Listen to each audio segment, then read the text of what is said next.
Bismillahirrahmanirrahim. Assalamualaikum warahmatullahi wabarakatuh. Salam sejahtera untuk kita semua. Yang saya hormati seluruh peserta rapat anggota tahunan Kopetri 2020. Pada kesempatan kali ini, kami dari pengawas Kopetri ingin menyampaikan dua buah materi, yaitu pertama tentang Rencana Kerja Pengawas tahun 2020, dan yang kedua adalah Laporan Pertanggungjawaban Pengawas tahun 2019.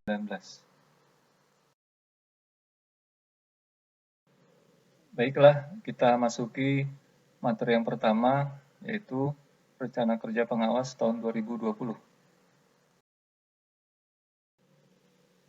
Sebagai latar belakang program kerja pengawas 2020, ada 5 poin, yaitu 1. Perkembangan cash flow Kopetri yang belum stabil. 2. Unit usaha simpan pinjam sebagai core bisnis Kopetri yang masih kurang optimal. 3. Perkembangan unit usaha Kopetri lainnya yang perlu ditingkatkan. 4. Adanya usaha pengembangan bisnis baru, baik barang dan jasa. Dan yang terakhir, adanya penyempurnaan ADART, peraturan-peraturan dan SOP Kopetri. Selanjutnya, evaluasi pengawasan tahun 2019 yang meliputi 4 aspek. Aspek keuangan dan akuntansi, aspek usaha Kopetri, aspek anak perusahaan, dan aspek lain-lain. Pada aspek yang pertama, yaitu aspek keuangan dan akuntansi, ada 2 catatan. Yang pertama, kondisi likuiditas Kopetri masih baik. Artinya bahwa Kopetri masih dapat memenuhi kewajiban jangka pendek dengan menggunakan aset lancarnya.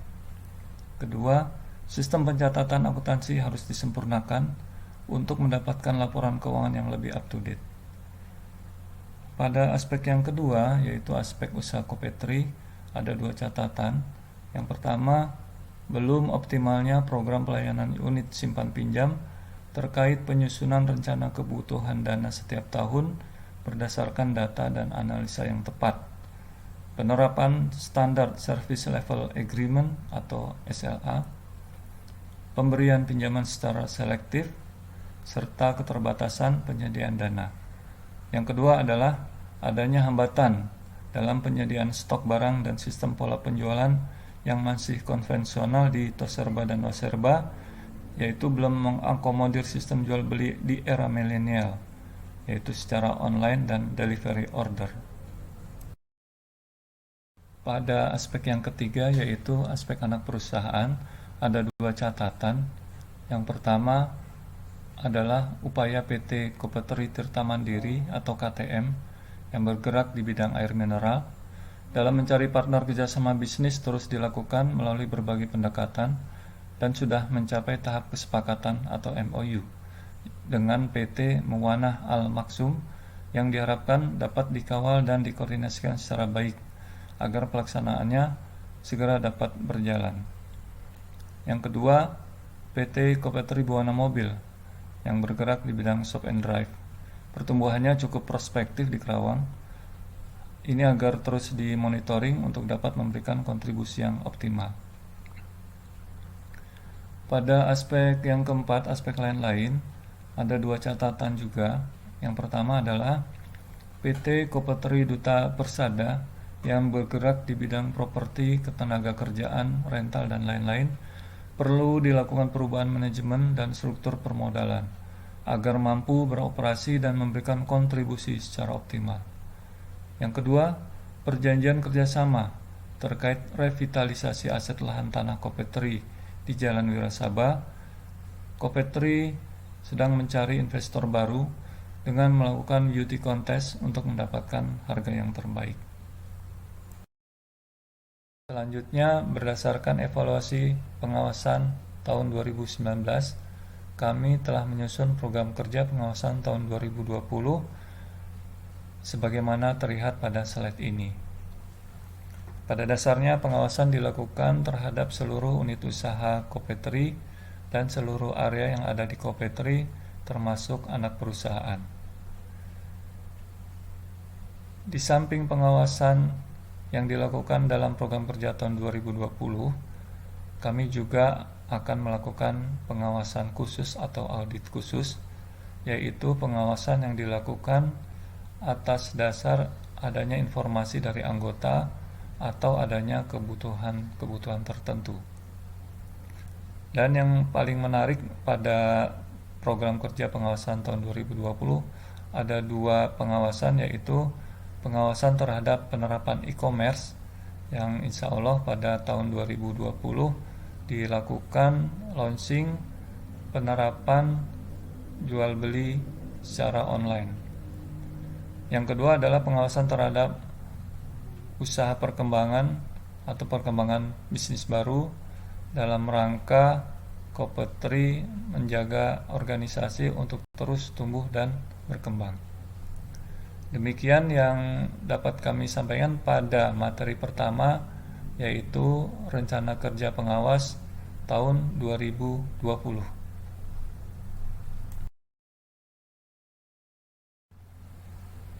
Baiklah, kita masuki materi yang kedua, yaitu laporan pertanggungjawaban pengawas tahun 2019. Perlu diketahui bahwa pengawasan dilakukan dalam beberapa tahapan proses. Yang pertama adalah pengawas melakukan konfirmasi dengan Dirkop atau pengurus terkait program kerja pengawasan. Yang kedua, kami melakukan pemeriksaan data dan bukti dokumen. Yang ketiga, kami melakukan kunjungan ke lapangan, melakukan interview dengan pihak-pihak terkait. Yang keempat, menyusun draft laporan pemeriksaan dan melakukan klarifikasi atas hasil pemeriksaan kami.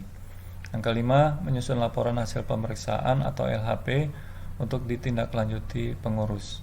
Dan yang keenam, melakukan monitoring dan evaluasi tindak lanjut atas rekomendasi pengawas. Ada 4 aspek pengawasan yang dilakukan, yaitu pertama, aspek keuangan dan akuntansi, yang kedua, aspek usaha, yang ketiga, aspek permodalan dan anak perusahaan, dan yang keempat, aspek organisasi dan umum. Hasil pengawasan tahun 2019 dapat kami sampaikan sebagai berikut. 1. Aspek keuangan dan akuntansi. Kami telah melakukan monitoring dan evaluasi pengelolaan keuangan berupa kegiatan Kasop 6. Melakukan monitoring dan evaluasi pencatatan akuntansi, yaitu kegiatan pemeriksaan rekonsiliasi antara pencatatan bank dan pencatatan akuntansi, serta pembuatan laporan kas harian. Melakukan pemeriksaan khusus terkait pembayaran kepada supplier. Dan yang terakhir, melakukan pendampingan audit atas laporan keuangan Kopetri tahun buku 2019. 2. Aspek usaha. Melakukan monitoring untuk unit simpan pinjam terkait perencanaan kebutuhan dana, service level agreement, serta ketaatan pada ketentuan yang berlaku. Melakukan audit pada Toserba dan Waserda atas keluhan atau informasi dari para anggota terkait stok kosong. Melakukan pendampingan dan evaluasi atas pembentukan yayasan baru, yaitu Jasa Pelayanan Kesehatan bekerjasama dengan BPJS. Dan yang terakhir, monitoring program optimalisasi aset Kopetri, yaitu penjualan lahan tanah seluas 6.805 meter persegi di Jalan Wirasabah terkait harga dan skema pembayarannya. Kemudian yang ketiga, aspek permodalan. Telah dilakukan monitoring atas pengelolaan anak perusahaan yang mengalami permasalahan dalam kegiatan operasional terkait efektivitas dan penempatan modal Kopetri, efektivitas struktur organisasi dan susunan manajemen di anak perusahaan, dan usaha untuk melakukan kerjasama baru dengan para pemilik modal lain. 4. Aspek organisasi dan umum.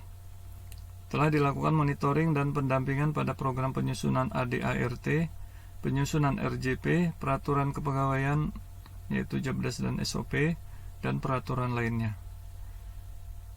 Koordinasi dan evaluasi terkait tindak lanjut atas rekomendasi yang telah disampaikan pengawas dalam laporan pengawasan. Kemudian yang terakhir, melakukan evaluasi kinerja sistem IT online terkait dengan standar operating and procedure atau SOP dan proyek e-commerce. Untuk 4 slide selanjutnya, kami ingin menjelaskan terkait tahapan proses pengawasan yang terakhir, yaitu monitoring dan evaluasi tindak lanjut atas rekomendasi pengawas. Berikut hasil monitoring tindak lanjut atas rekomendasi hasil pengawasan tahun 2019 untuk aspek keuangan dan akuntansi. A. Penyusunan program kerja dalam RAPB setiap tahun belum melibatkan para penanggung jawab unit usaha, sehingga para penanggung jawab unit usaha kurang komit dan kurang peduli dalam hal ketidaktercapaian target pendapatan unitnya. B. Belum adanya laporan secara periodik kondisi cash flow Kopetri sebagai pedoman dan bahan masukan dalam pengambilan keputusan. C. Belum dilakukan tindak lanjut terhadap piutang yang teridentifikasi macet baik oleh anggota maupun non-anggota. D.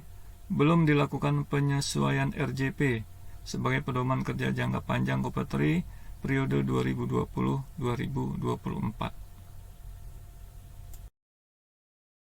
Hasil monitoring tindak lanjut atas rekomendasi hasil pengawasan pada aspek usaha adalah sebagai berikut. A. Belum dilakukan sistem penjualan secara digital atau online, sehingga ada potensi kehilangan kesempatan bertransaksi penjualan dikarenakan sistem penjualan online sudah menjadi tren bagi masyarakat global atau anggota dari kalangan milenial. B. Belum dilakukan sistem pengadaan secara terpusat yang disebabkan adanya permasalahan atau kesulitan dana, sehingga pengadaan barang di toko dilakukan secara khusus oleh pihak toko. C. Belum dilakukan sistem pengecekan tanggal kadaluarsa barang toko atau overtake secara periodik untuk memastikan bahwa barang atau obat yang dijual oleh Kopetri kondisinya masih dalam keadaan baik. D. Belum dilakukan monitoring secara kontinu terkait pelaksanaan pemberian pinjaman pada unit usaha simpan pinjam. Hasil monitoring tindak lanjut atas rekomendasi hasil pengawasan pada aspek permodalan dapat dijelaskan sebagai berikut. A.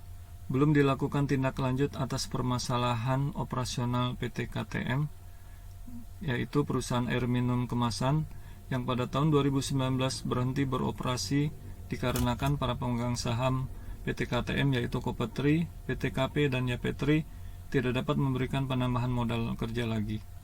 B. Belum dilakukan pengawalan dan monitoring terhadap kinerja PT KBM, sehingga sampai dengan saat ini PT KBM yaitu Kopetri Buana Mobil belum memberikan kontribusi secara optimal. C. Belum dilakukan monitoring terhadap usaha yang dilakukan atau dijalankan oleh PT KDP yaitu Kopetri Duta Persada setelah dilakukan penyesuaian alokasi saham dan perubahan susunan kepengurusan, sehingga sampai dengan saat ini PT KDP belum beroperasi secara penuh sesuai bidang usahanya. D. Belum dilakukan pengawalan dan monitoring secara periodik terhadap yayasan baru Kopetri dikarenakan yayasan belum memiliki perangkat kerja yang lengkap untuk dapat melakukan pelayanan kesehatan bagi karyawan dan pensiunan perum-peruri atau Kopetri secara optimal. Hasil monitoring tindak lanjut atas rekomendasi hasil pengawasan untuk aspek yang terakhir, yaitu aspek organisasi dan umum, dapat dijelaskan sebagai berikut. A. Belum dibuat penyempurnaan struktur organisasi, job desk, dan SOP terkait adanya perubahan atau penyederhanaan bisnis Kopetri, yaitu pabrikasi dan penyesuaian pola kerja internal Kopetri. B. Belum dibuat sistem pemeliharaan dan penyimpanan dokumen-dokumen Kopetri dan dokumen penting lainnya dengan prinsip-prinsip pengelolaan kearsipan dan penyimpanan dokumen perusahaan yang berlaku. Pada bagian akhir pemaparan ini, kami ingin menyampaikan catatan atau harapan dari Menteri Koperasi dan UKM, Bapak Teten Mas Duki, kepada pengurus koperasi di seluruh Indonesia dalam rangka tumbuh dan berkembangnya koperasi-koperasi yang ada di Indonesia, khususnya Kopetri, di mana disampaikan bahwa dalam koperasi simpan pinjam atau KSP mendesak mengaplikasikan modernisasi dengan penerapan teknologi serta transparansi agar pelayanan terhadap anggota semakin meningkat. Menurut beliau, modernisasi dan transparansi ini penting supaya koperasi bisa tumbuh, berkembang, dan bersaing di era digital.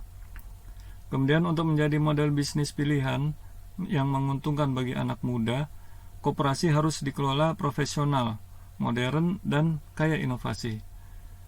Menurut beliau, tantangan koperasi simpan pinjam tidak mudah, karena di luar organisasi itu tumbuh lembaga keuangan modern dengan layanan mudah dan cepat. Oleh karena itu, koperasi tidak boleh berhenti berinovasi, selalu memodernisasi manajemen, dan mengadopsi teknologi untuk kemudahan anggotanya. Demikianlah pemaparan materi dari pengawas Kopetri untuk rapat anggota tahunan Kopetri 2020, yaitu terkait rencana kerja pengawas tahun 2020 dan laporan pertanggungjawaban pengawas tahun 2019. Kami mohon maaf atas segala kesalahan dan kekurangan, dan kami akhiri dengan wabillahi taufik wal hidayah. Wassalamualaikum warahmatullahi wabarakatuh.